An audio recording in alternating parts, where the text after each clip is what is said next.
The Damien Hawaii pilgrimage will soon be granted a papal audience with Pope Benedict XVI. They'll see him tomorrow in Rome. And tonight, Pamela Young takes a look at the world's smallest sovereign state. We are here at St. Peter's Square, recognized around the world as the heart of the Vatican, a sovereign state of only 109 acres, surrounded by medieval walls. Mixed Plate has a peek behind those walls. And I say unto thee that thou art Peter, and upon this rock I will build my church.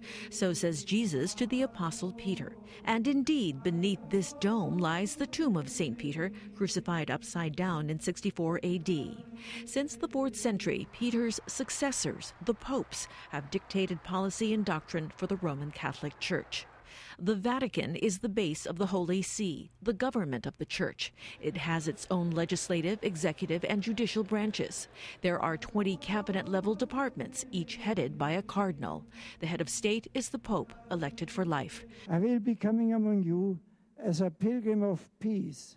The former Joseph Ratzinger is the Church's 265th pontiff. The Vatican is often the subject of mystery novels and movies of intrigue simply because its operations are closed. It answers to no higher political authority. And perhaps the area of most speculation is Vatican's security. The state's borders are protected by the Guardia Svizzera, the Swiss Guard. Chosen by Pope Julius II in the 14th century, they still wear the uniform of Julius's reign. The language of the Swiss Guard is Schweizerdeutsch, an obscure dialect spoken only in a remote mountain region, nearly impossible for an intruder to duplicate. The internal police force is the Gendarmerie. The police corps for the state's 900 residents is the Vigilanza.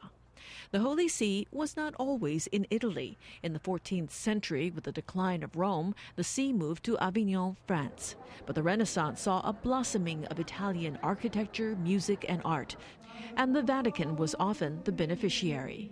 The Basilica is a Michelangelo masterpiece, the fountain by Maderno, the square and colonnade designed by Bernini to allow the greatest number of people to see the Pope from his window in the papal apartments. And of course, the Vatican Museum is one of the world's greatest repositories of art. It's here on Sunday that 5 huge tapestry portraits will be hung on the facade of the Basilica. One of those portraits belonging to our very own Father Damien, set to be canonized by Pope Benedict XVI. At the Vatican, Pamela Young, KITV4 Island Television News. And Father Damien's canonization takes place at 10 p.m. Saturday, Hawaii time. Pamela is going to be reporting live from Vatican City during our newscast as the ceremony gets underway.